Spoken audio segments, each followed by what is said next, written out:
你在哪儿？香儿站在街头，看着京城来来往往的人们。这就是他3年来每天想着的地方。这半年来，他和孩子们在路上吃了那么多苦，就是为了来这儿找她的丈夫陈世美。她的丈夫陈世美3年前为了参加考试离开了她和孩子，这3年来一点儿消息也没有。他去哪儿了？他还在京城吗？香儿不知道。香儿只知道，不管怎么样，她都一定要找到她的丈夫。可是京城那么大，怎么找呢？香儿觉得饭店是一个人很多的地方，可以去那儿问问。她走进一个饭店，试着问了一个人：“你知道陈世美吗？”陈世美，这个名字听过。那个人边想边说：“你说的是那个3年前在考试中得了第1名的那个陈世美吗？”香儿没想到那么快就打听到消息了，非常激动。但是她又不敢相信，这个人说的陈世美真的是我的丈夫吗？世美是3年前因为参加考试来到京城的，没错。但是他如果考了第1，那么好的事情，为什么不告诉我们呢？这太奇怪了。如果这个人说的陈世美不是我的丈夫，那又是谁呢？难道是和我丈夫同名同姓的人吗？这也很奇怪呀。于是香儿试着回答：“对，就是那个陈世美，他是我的丈夫。你知道他在哪儿吗？”那个人听后好像很吃惊的样子，上上下下看了一遍香儿，然后大笑起来。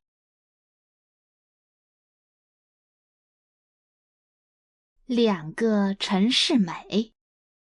那个人笑得停不下来。你说什么？陈世美是你的丈夫？不可能，不可能！为什么不可能？香儿被人这么笑，有点生气。对不起啊，我不是笑你。那个人笑了好久才停下来。但是那个陈世美真的不可能是你的丈夫，因为他是公主的丈夫。3年前，他不但考了第1，还和公主结了婚，是京城里的大名人，没有人不认识他。你说，他怎么可能是你的丈夫呢？公主的丈夫。香儿抱着孩子走出饭店，一边走一边想，公主的丈夫也叫陈世美，他也是3年前参加考试的吗？还是那个陈世美就是我的丈夫呢？不，一定不是。我的丈夫怎么可能不要我们去和公主结婚呢？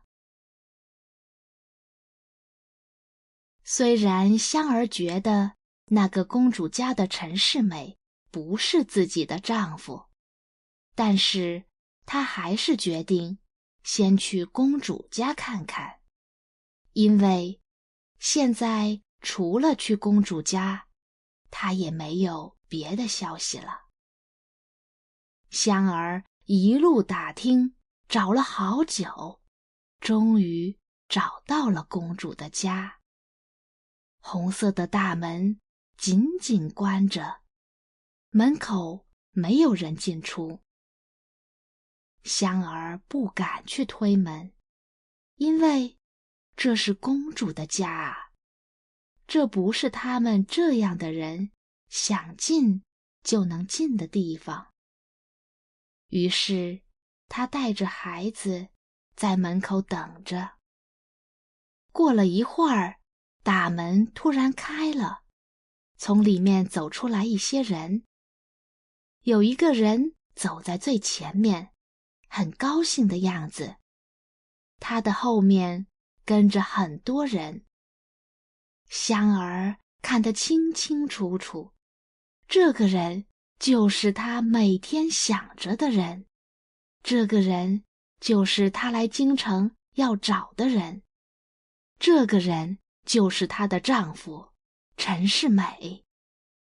虽然3年没有见面了，但是他还是跟原来一样，只是身上的衣服不一样了。那件红色的长衣非常漂亮。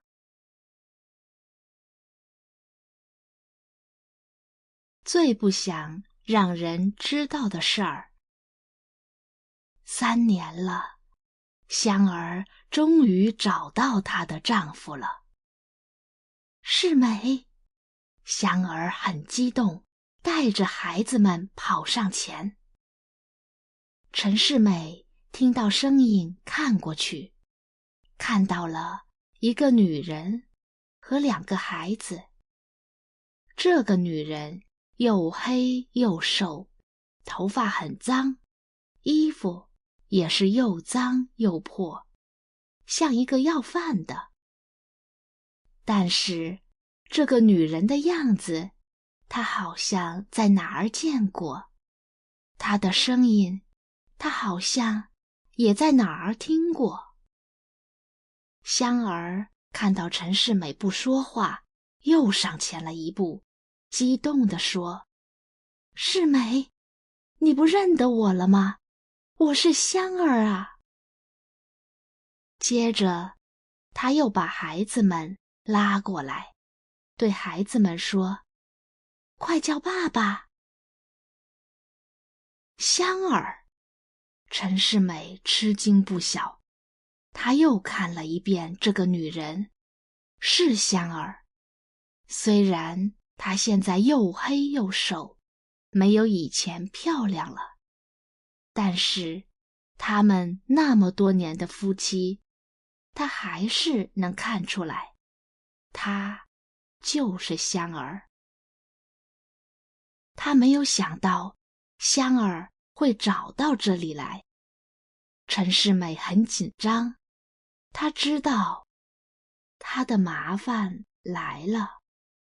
这是她这3年来最不想让人知道的事儿。3年前，她考了全国第1，公主看到她又高又大，而且读书那么好，很喜欢她，就想和她结婚。当公主问她有没有结婚的时候，她说：“我没有结婚，我没有爸爸妈妈，也没有妻子。”她没有说真话，因为她知道，只有这么说，公主才会和她结婚。她很想和公主结婚，很想过有钱人的生活，所以她没有说真话。就这样，公主相信了他，和他结婚了。那年大家都知道，公主有丈夫了，她的丈夫名叫陈世美。陈世美和公主结婚后，真的过上了有钱人的生活。他喜欢这样的生活，为了不让他的妻子香儿来找他，这3年来，他没有写信回家。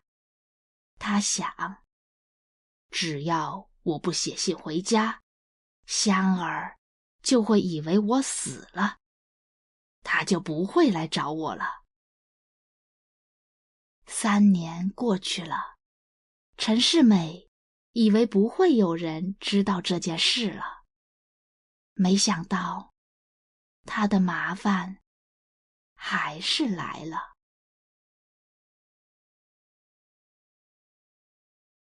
他的决定。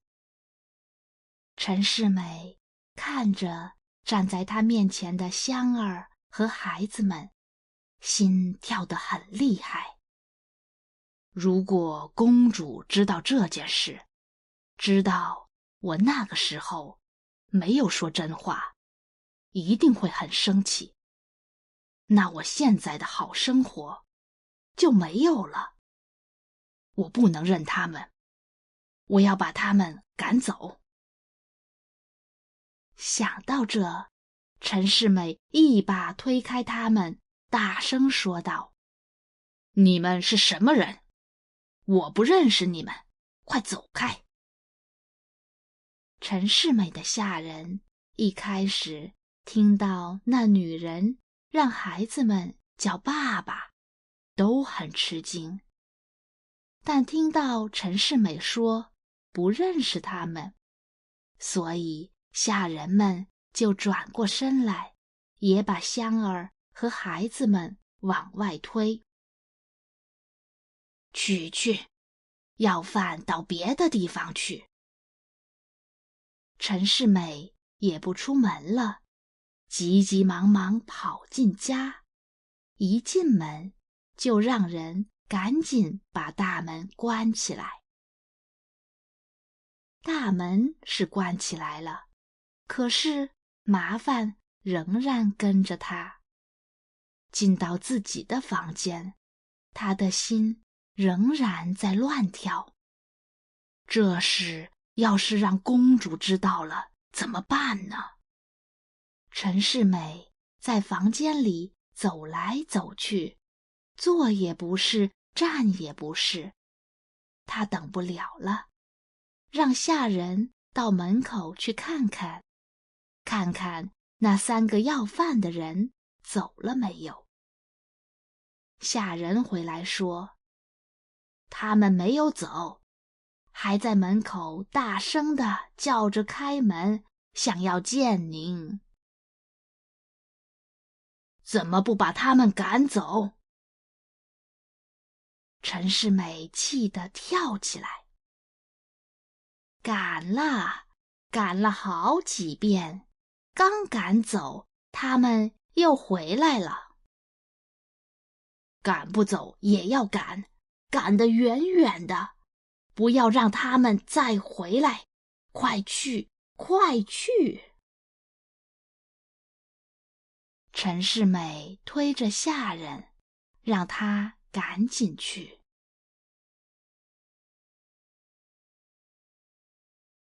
你出来。香儿坐在公主家门前，不知道该怎么办。短短的几个小时，发生了太多她想不到的事情。她原来以为，只要找到她的丈夫，她和孩子们就可以不用吃苦了，就可以有好日子了。但是她怎么也没有想到，陈世美会不认自己的妻子和孩子，这是为什么？香儿想了很久，终于明白了。现在的陈世美已经跟过去不一样了，一定是他想过好日子，跟公主说他以前没有妻子，所以公主才会跟他结婚。他考了全国第1名，却一点消息都不让家里知道，那是因为他不想让家里人知道，不想让家里人来找他。现在我们来了，这样对他不好，所以他不想认我们。香儿坐在地上，看着2个孩子，看着他们又破又脏的衣服，心想：你不认我可以，可是这2个孩子都是你的，你为什么不要他们？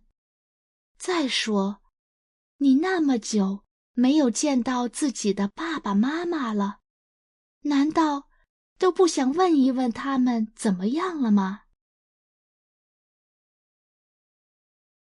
香儿越想越生气，她不停地用力打门，不停地叫道：陈世美，陈世美，你出来！公主家一直都很安静，今天发生了什么事？大家觉得很奇怪，都跑过来看。香儿看到那么多人过来了，就把自己的事情说了出来，一边说一边哭，听得大家都跟着她一起哭。呀，原来天下还有这样的事。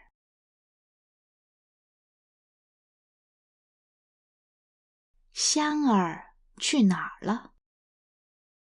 陈世美在家里走来走去，坐也不是，站也不是。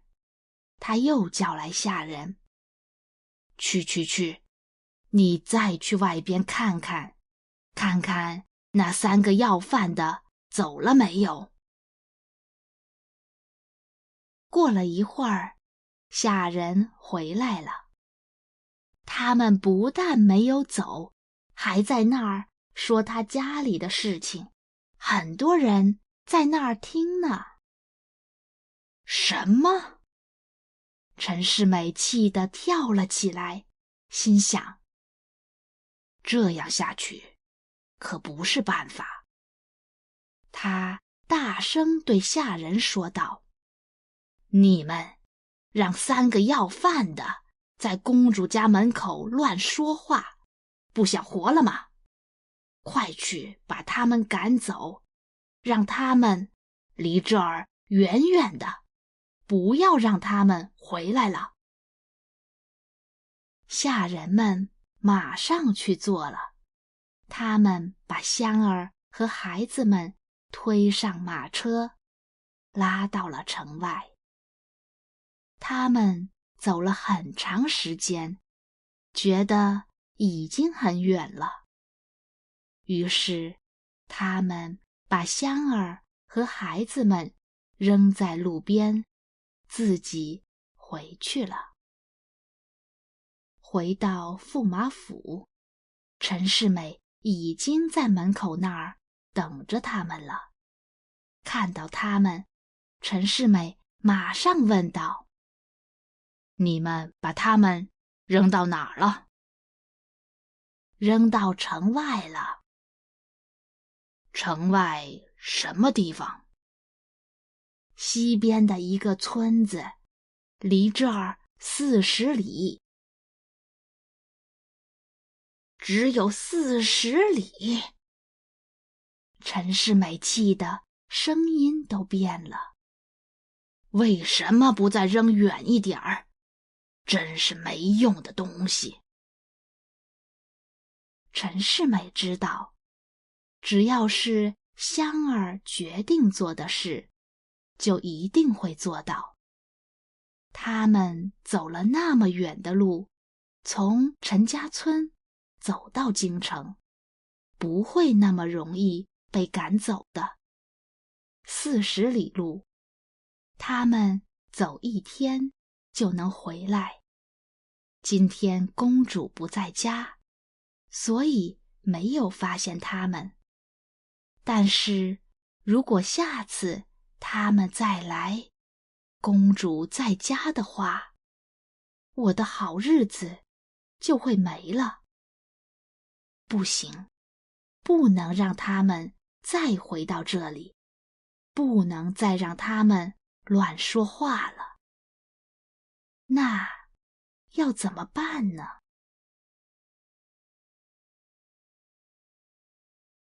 妻子，有什么办法能让香儿和孩子们不乱说话呢？陈世美在房间里走来走去，想了半天，终于决定了。只有死人才不会乱说话，要想让他们不乱说话，只有一条路，那就是杀了他们。只有杀了他们，我的麻烦才会结束。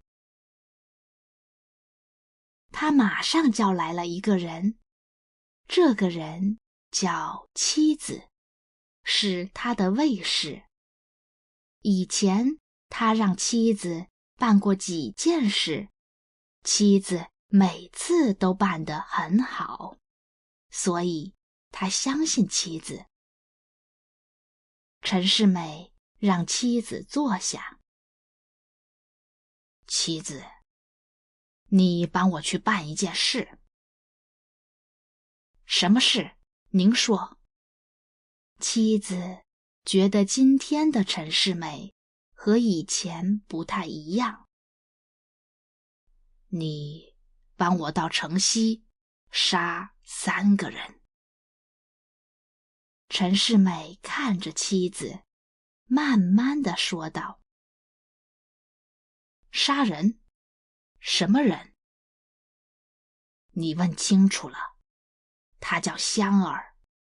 杀了他以后，把那2个跟他在一起的人也杀了。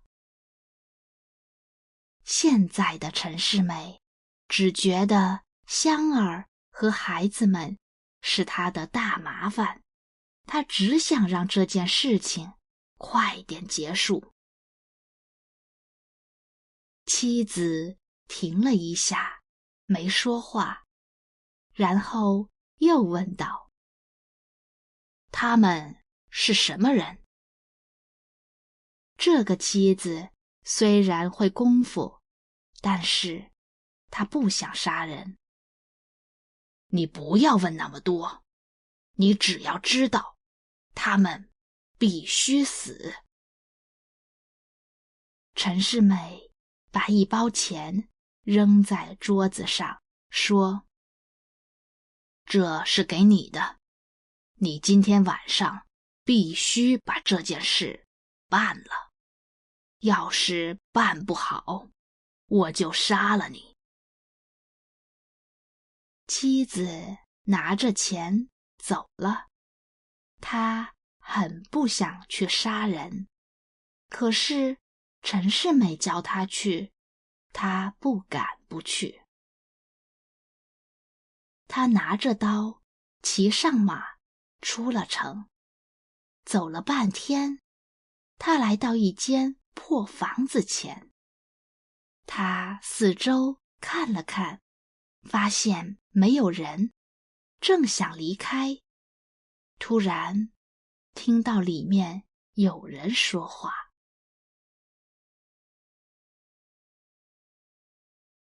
你叫什么名字？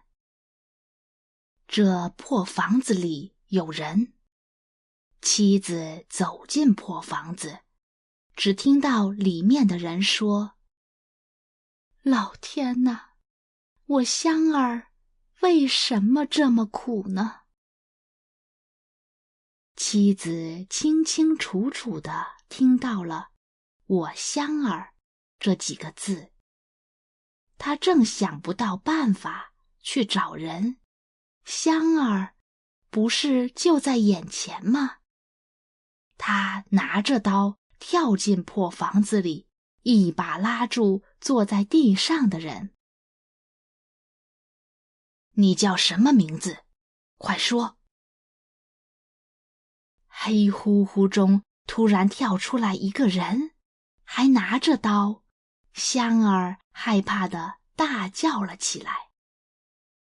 这一叫，孩子们不知道发生了什么事情，也跟着大叫起来。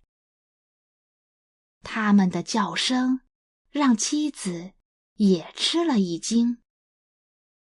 怎么是女人和孩子？驸马没说是女人和孩子呀。我妻子怎么能杀女人和孩子呢？是不是我找错人了？可是他刚才说他是香儿，这是怎么回事？妻子放开香儿，又小声地问道：你叫什么名字？我叫香儿。香儿不敢看妻子。对呀，没错，驸马叫我杀的人就是叫香儿。妻子不明白为什么驸马一定要杀了他们。你对驸马陈世美做了什么？为什么他要杀你们？妻子问。这一问，问得香儿更加伤心了。陈世美呀，陈世美，你怎么能这样？不但不认我们，还要让人来杀我们。香儿没有回答妻子的话，抱着孩子们大哭起来。孩子们一路上吃了那么多苦，终于找到了爸爸。可是爸爸把他们赶走，把他们扔到了这里。现在又有人要杀他们，他们也跟着妈妈大哭起来。三个人这一哭，哭的妻子也觉得心里难过。他看着眼前这三个穿着破衣服的人，不知道该怎么办。终于，等他们哭声小了，妻子问他们是怎么回事。香儿把事情全都告诉了妻子，听得妻子非常生气。在这之前，他一直觉得陈世美是个好人，没想到他的心那么黑。这妻子从小学习功夫，虽然读书不多，但是她知道什么事应该做，什么事不应该做。她非常讨厌那些坏人，喜欢帮助可怜的人。这母子三人已经这么可怜了，怎么能杀他们？杀人了。妻子很可怜香儿和孩子们，她把刀放下，对他们说：我不杀你们了，你们快走吧。我们哪儿也不去。香儿很激动地说道。她原来还想着陈世美是她的丈夫，孩子们的爸爸，这件事就让她过去吧。他想过好日子，那就让他过吧。他原来还想着，就这么带着孩子回陈家村去吧。但是现在事情不一样了，陈世美要杀他们，他要杀自己的妻子和孩子。香儿太伤心了，大声叫道：这个国家还有没有法律？为什么陈世美这样的人能开心地活着，我们就要走呢？妻子看着香儿和孩子们，看着他们身上又脏又破的衣服，心想：是啊，今天我不杀他们，陈世美一定还会让别人来杀他们。让陈世美这样的坏人开心地活着，这可怜的母子三人却要每天活在危险当中，那还要法律干什么？妻子抱着刀坐在香儿身边，想了很久。最后，她好像做了一个什么很大的决定。这样吧，你们去找包大人。包大人是谁？香儿停下来，不哭了。包大人是一个好官，你去找他，只有他才能帮助你们。妻子慢慢地说道：今天我不杀你们，陈世美一定会杀我。你们把这件事情告诉包大人吧。他一边说，一边拿出笔，在衣服上写道：驸马陈世美让我杀这母子三人，这母子三人太可怜了，我不能杀，陈世美不会让我活着，所以我只好自杀，请包大人帮帮他们。写完之后，妻子拿起自己的刀，自杀了。香儿不认识字，不知道妻子写的是什么，但是他突然看到他自杀了，害怕地大叫起来。这个时候，天已经开始亮了。这破房子虽然离村子有一些路，但是晚上大哭大叫的声音，村里的人们还是能听到。村里的人们感到很奇怪，不知道这里发生了什么事情，都跑来看。他们发现了香儿母子三人和已经死了的妻子。不好了，这女人杀人了，快去告诉包大人。村里的人们边叫边向官府跑去。不久，官府里的人来了，香儿母子三人还有死了的妻子被带到了包大人的府里。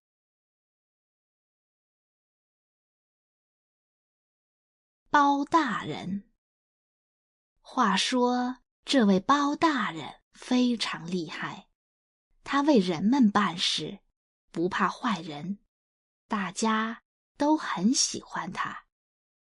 但是也因为他喜欢为人们办事，只看法律，不给大官们面子，所以很多大官都讨厌他。因为他的脸很黑，所以讨厌他的那些大官们都叫他包黑子。香儿母子3人被带到包大人的府里。包大人看着香儿，问道：“你是什么人？”“我是陈家村人，带着孩子们到这里来找丈夫。”香儿说话的声音很小，她还在害怕。她第一次看到有人自杀，而且还是死在自己面前，换作是谁都会害怕。死的那个人叫什么名字？是你的什么人？我不知道他叫什么名字，他是陈世美叫来杀我们的。香儿抱着孩子们，觉得这2天真的发生了太多事情。杀你们？这么说，是他想杀你们，却被你杀了？包大人的声音不大，但是会让人害怕。包大人，我没有杀他，他是自杀的呀。香儿的声音大了很多，他害怕包大人认为妻子是他杀的。突然，他想到了衣服，对，妻子自杀前写了字在衣服上，让他拿给包大人看的。这里有他写的东西，我不认识字，不知道他写的是什么。香儿说着，把那件衣服拿了出来。包大人拿起那件衣服，很快地看了一遍衣服上的字，吃惊地站了起来。是驸马要杀这母子3人，有这样的事？包大人拿起衣服又看了一遍，他原来以为这是一个简单的杀人案，没想到关系到驸马，这可就不简单了。他小声地问身边的手下：“死的那个人是驸马府的人吗？”他的手下拿起妻子的那把刀，看了看，说：“刀上有名字，妻子。驸马身边是有一个叫妻子的卫士。”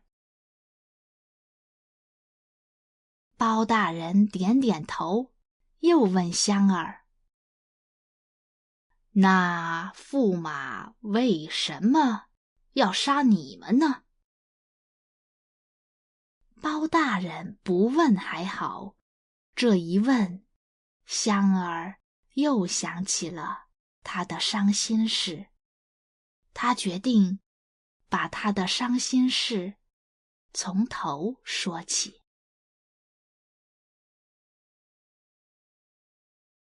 香儿的伤心事1。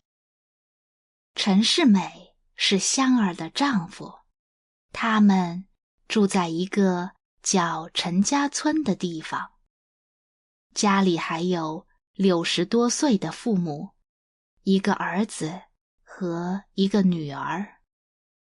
他家虽然不是很有钱，但是日子过得还不错。陈世美是个读书人，从小就很聪明。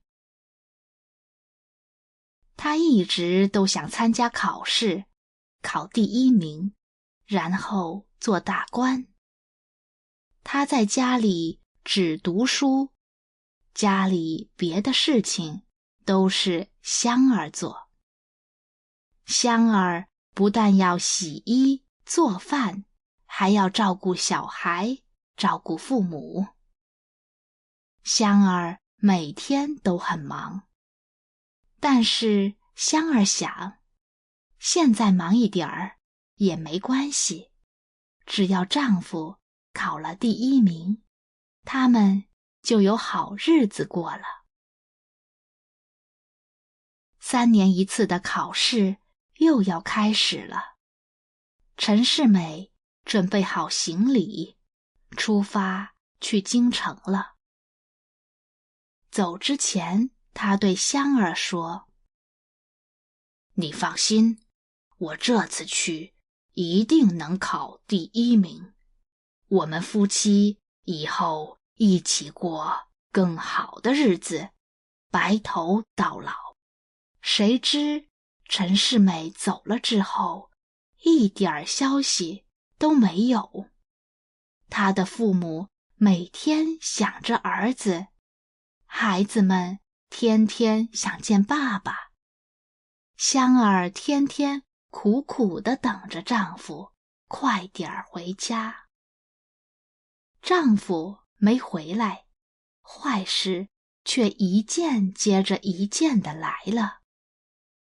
陈家村2年都没有下雨，地里什么东西也没有，家里什么吃的东西也没有，钱也花完了。后来，陈世美的父母全都饿死了，孩子们也饿得大哭。看着这个家，香儿心里很伤心。想起以前的日子，她不明白为什么生活一下子就变成这样了。她想，不知道世美在哪里，还在京城吗？现在家已经变成这样了，在家里也是等死，还是去京城看看能不能找到世美吧。所以她决定带着孩子们离开家，去找陈世美。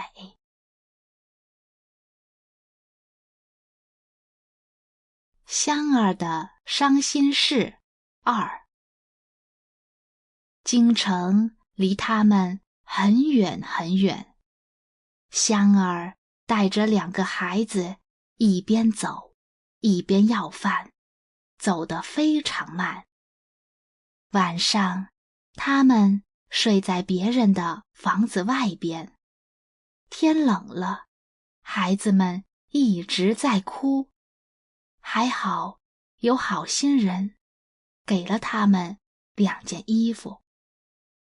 有好几次女儿病了，病得很重，香儿心里着急。一个要饭的，哪里有钱请医生看病呢？她抱着孩子哭着说：“老天，你帮帮我们吧！”看着这可怜的一家人，路过的不少人都哭了。有的人会在他们身边放一些钱，有的人会放一些吃的东西，还有一些人会回家拿一些药来，说吃了这药，孩子能好。爸爸呢？女儿在病中仍然想着找爸爸。香儿只好抱着孩子，笑着说：“到了京城，我们就可以见到爸爸了。”京城在哪儿？香儿不知道。别人告诉他，京城在很远很远的地方，要走很久很久。不管前面的路有多远，不管要走多长时间，香儿也一定要走到京城。就因为有这一口气，他带着孩子们一直往前走。他经常对孩子们说：“我们快走，走到京城就能见到爸爸了。”就这样，他们一路上吃了很多苦，经过了很多危险，终于在6个月后来到了京城，找到了陈世美。结果没想到他已经做了驸马，是公主的丈夫了。他们来到驸马府，陈世美不但不认他们，还把他们扔到城外，叫人来杀他们。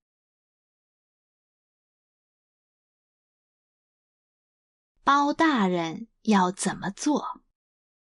香儿边说边哭，说了好长时间，终于把她的伤心事说完了。大家听得心里难过，都说那陈世美不是人。包大人很认真地听香儿把故事说完，心想，这个案子可不简单，因为关系到公主和驸马，一定要小心地办。现在证据不足，还不能马上把陈世美叫来，而且香儿说的话是不是真的，还要调查一下才行。想到这里，包大人叫来他的卫士大天，小声地对他说：“你去陈家村调查一下，看看事情是不是像这女人说的那样。要是真的是那样，带2个证人回来。”大天点点头，马上骑马去陈家村了。包大人再看向香儿母子3人，他们怎么办呢？不能让他们再出去要饭了。要是让陈世美知道了，他们仍然有危险。于是包大人让香儿站起来，对他们说：“你们不要急，这个案子需要时间调查。因为妻子死了，跟你有关系，所以在调查清楚之前，你们母子3人就先住在我这里吧。你们放心住下，有需要我再找你们。”包大人让香儿母子3人吃饭、洗澡，换下脏衣服，又叫人调查妻子是不是驸马府的人。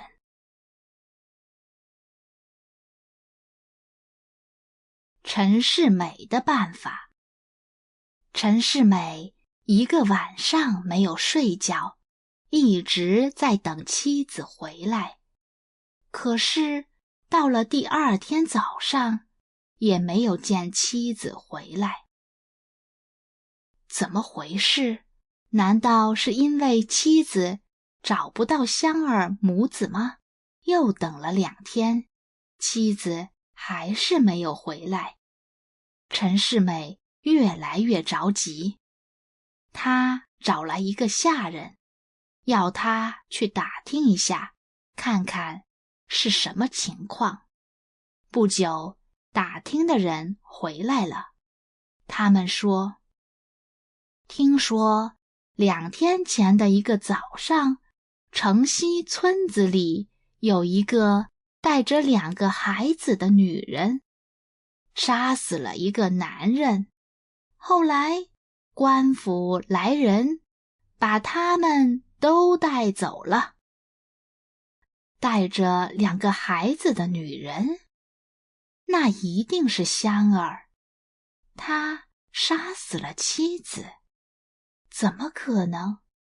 妻子的功夫他是知道的，妻子的功夫那么厉害，100个香儿也不可能杀死妻子啊！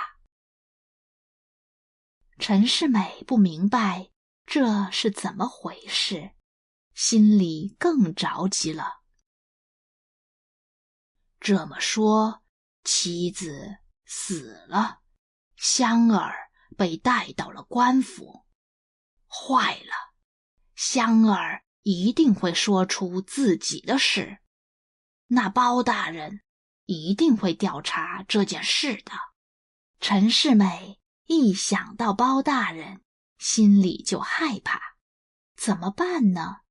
事情越来越麻烦了，自己现在的情况也很危险，不知道那个包黑子调查到什么东西没有。陈世美马上叫人去官府打听打听情况。过了一会儿，打听的人回来了，妻子已经死了，而且官府的人知道他是驸马府的人。陈世美问，他们有没有说妻子是怎么死的？听别人说是被一个女人杀死的。那个女人呢？她现在在官府。陈世美点点头，让下人下去。她现在要好好想一想。难道那包黑子真的相信香儿杀了妻子？这不可能。难道香儿没有把自己的事说出来？这也不可能。讨厌的是，那包黑子现在把香儿关在官府里，我想杀香儿也不能杀了。陈世美在房间里走来走去，突然她想到，如果香儿把自己的事情说出来了，那包黑子一定会叫人去陈家村调查这件事的。坏了，坏了，那包黑子是个只看证据的人。要是他拿到了证据……陈世美不敢往下想，她急坏了。现在怎么办？不行，不能让包黑子拿到证据。对，只要没有证据，包黑子就不能拿我怎么办？想到这儿，陈世美又叫来一个卫士，让他去陈家村，跟着包黑子的人，找机会把证人杀了。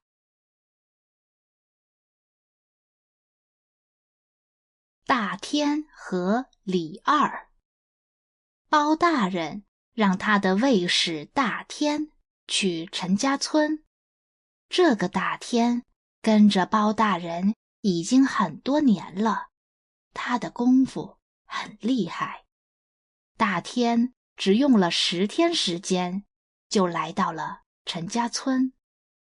他先找到了村长，一个50多岁的老头。村长说，香儿的话是真的。大天又找到了香儿的邻居，一个60多岁的张奶奶。张奶奶说的也跟香儿说的一样，村里别的人也都这么说。大天把他们的话全都写了下来。接着，大天带上村长和张奶奶2个证人一起回京城。就在回去的路上，陈世美的卫士来了。陈世美的卫士名叫李二，他以前见过大天，不过大天不认识他，所以不知道他是陈世美的人。李二一直跟在大天后面，他知道大天的功夫很厉害，他打不过，所以他要等，他要找机会，等大天不在的时候，才能杀村长和张奶奶。李二一直跟着大天他们，快到京城了，李二有点着急，再不能杀掉证人，等他们进了京城，想杀人就没那么容易了。正想着，机会来了。那一天晚上，大天他们3个人找了一个客店住下以后，村长不知道为什么一个人走出了客店。李二跟在村长后面，在一个没有人的小路上把村长杀了。之后他又想杀张奶奶，可是客店里面人太多，他一时间找不到机会，只好等着。大天一路上十分小心，不敢离开这2个证人。这一天，村长突然不见了，他觉得很奇怪，就出门去找村长。可是一直找到天黑，也没有找着。大天心想，村长一定是被人杀了。但是怎么才能查出是谁杀了村长呢？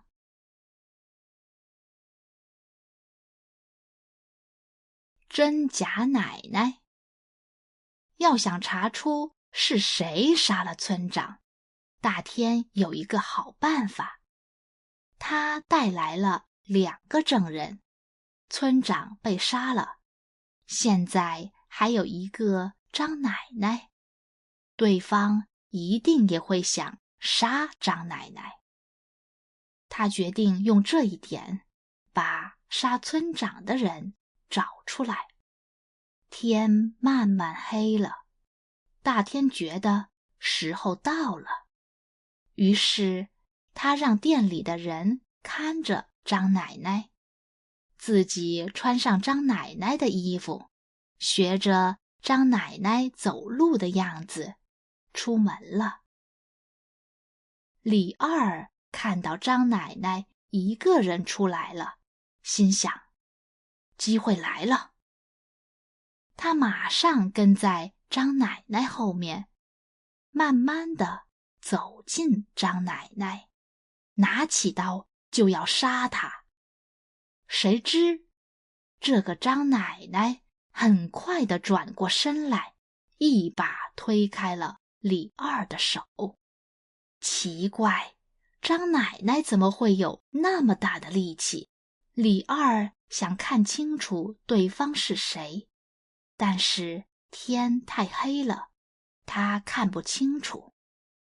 这个张奶奶也没有给李二看清楚的机会，只见他一脚踢过来，李二站都站不起来了。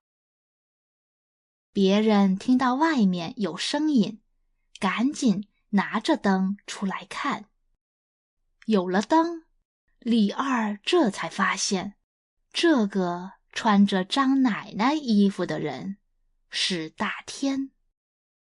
大天拉住李二：“快说，你把村长怎么了？”“他被我杀了。”李二被打得没有了力气。“你为什么要杀他？”“我为什么要告诉你？”李二笑了笑。大天气得又踢了李二一脚，拿起刀说道：“你说不说？不想死的话，快说！”“好，好，好，我说。”李二怕了，很快地说道：“是陈驸马，是驸马陈世美，叫我杀死跟你在一起的人。”大天满意的点点头，停手了。“带我去找村长。”李二带着大天找到了死去的村长。大天怕再出什么事，不敢再在客店里住了。他马上带着张奶奶、李二和死去的村长一起离开客店，回到了京城。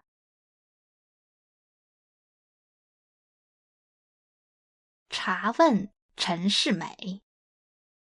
大天回到官府，带回了证据和证人。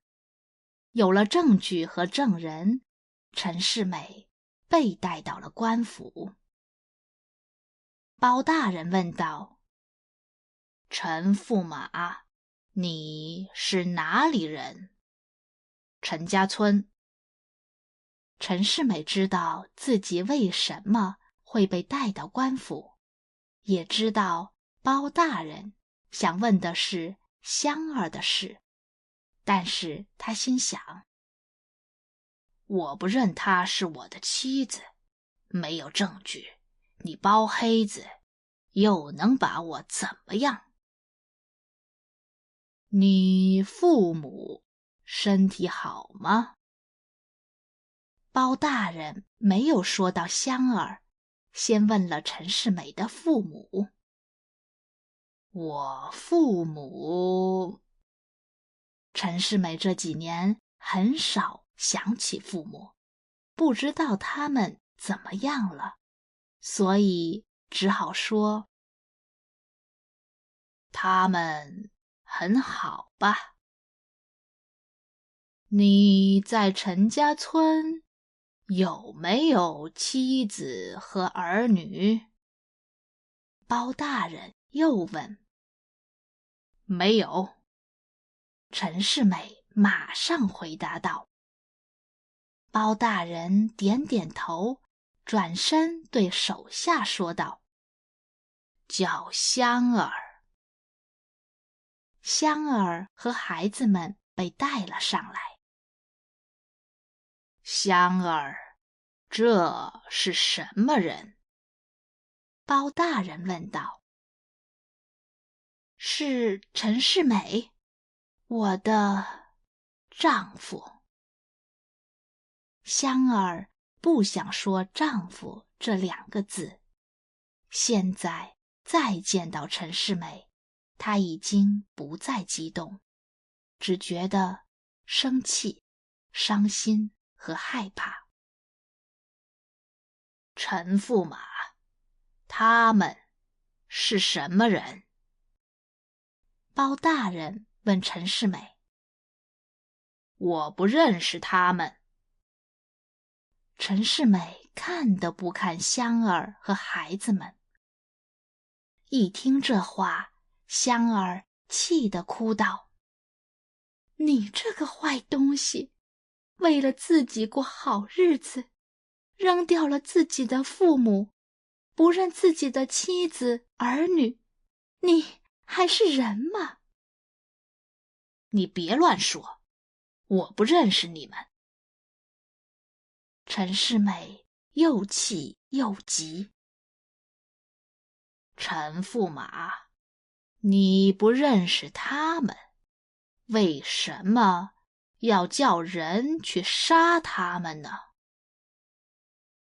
包大人一点儿也不急，慢慢地问道：“包大人，你这是哪儿的话？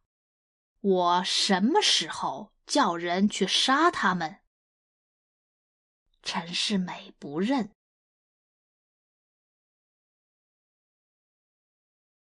证据和证人。陈世美不认香儿，也不认自己叫人去杀香儿母子，这包大人早就想到了。带证据。陈世美不认没关系，包大人有很多证据。大天把妻子的刀和写字的那件衣服拿了上来，看了证据，陈世美还是不认，一直在说：“这不是真的，这衣服上的字一定是这女人写的，和我没有关系，我不认识他们。”带证人。包大人也知道，只有刀和衣服，陈世美不会认的。张奶奶被带上来了，陈世美的心跳得很厉害。没想到这包黑子把张奶奶也找来了，我不是让李二去杀证人了吗？为什么张奶奶还能站在这里？我们带来了2个证人，还有一个是陈家村的村长，可是在路上被人杀死了。你为什么叫人杀死他？包大人没有给陈世美想事情的时间，又问道：“他死了，和我有什么关系？”陈世美仍然不认。带证人。包大人看到陈世美还是不认，心里很生气。李二被带上来了。陈世美一看到李二，非常生气，他心想：为什么我手下的卫士什么事都办不好呢？妻子也是，这个李二也是。如果妻子把香儿母子3人杀了，现在不是什么事也没有了吗？如果李二把村长和张奶奶杀了，现在就没有证据了，我也不会被这个包黑子查问了。但是生活没有那么多的如果，在证据和证人面前，陈世美只好认错了。这一天，陈世美没有回家，她不能回家了，她被关起来了。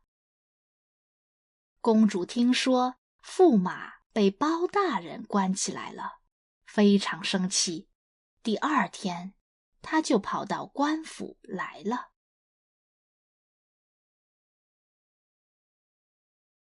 公主帮帮我。包大人早就想到公主会来，他客客气气地让公主坐下，还叫香儿出来把事情的经过告诉公主。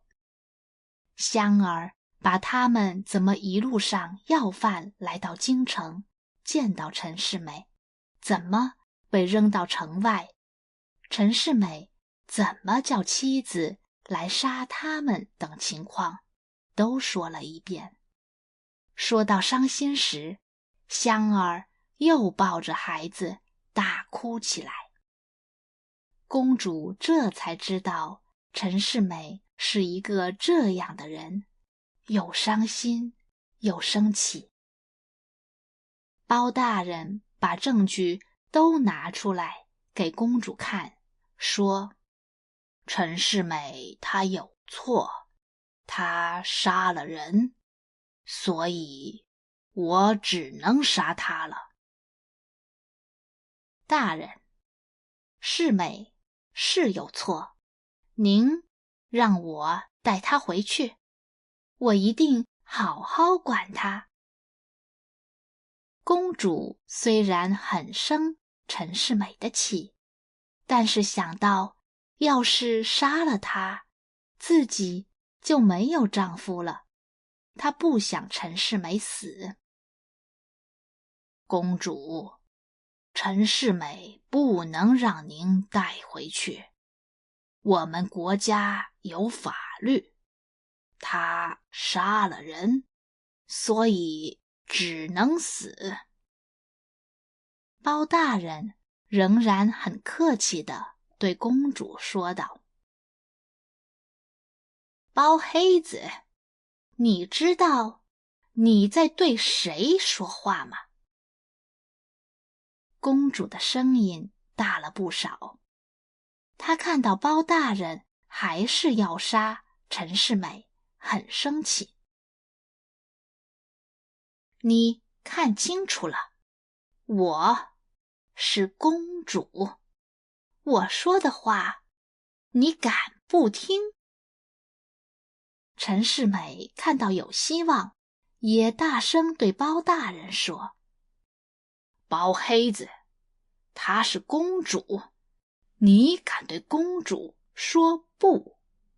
然后他又看向公主，拉着她的衣服，小声地说：公主，帮帮我！你这死东西，别说话！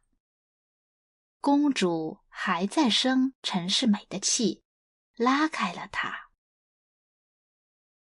包大人看着他们，很客气地说：公主，您是公主，您说的话我不敢不听。这就对了，那就听我的，让我带陈世美回家。公主满意的笑了，转身拉着陈世美就往外面走。包大人，您不是最好的官吗？您不是最相信证据的官吗？看到陈世美要走，香儿急了。等等！包大人站在公主和陈世美面前，不让他们走。但是公主上面有法律，我们都要听法律的。不管您是公主还是不是公主，都要听法律的。我听的是法律，看的是证据。包大人没有等公主说话，接着说道：陈世美杀人的证据都在这里，今天不管谁在这里，陈世美都要死。说完，包大人看向他的手下，把陈世美带下去，杀了。包黑子，你敢！公主气得声音都变了。带下去。包大人没有看公主，只是对他的手下说道。终于，陈世美死了。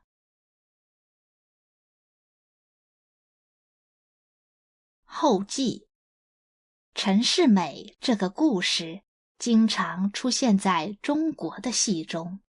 听说最早演这个戏的时候，包大人没有杀陈世美，可是台下看戏的观众非常生气，他们大声地说道：“杀了陈世美！”大家都向台上扔鸡蛋。老板怕了，心想：观众那么生气，如果不答应观众，可能会有大麻烦。于是他赶紧让人再一次上台，给台下的观众演一遍包大人杀陈世美，观众们这才不生气了。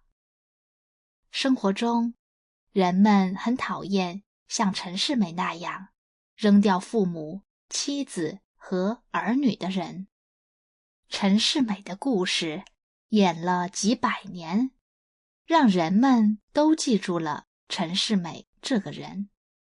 后来，人们把那些喜新厌旧、有钱后就扔掉自己妻子和儿女的男人，都叫做陈世美。你可以这么用：你为什么不相信我？难道我在你心中就是这种喜新厌旧的陈世美吗？他就是个陈世美，有了钱就不要他妻子了。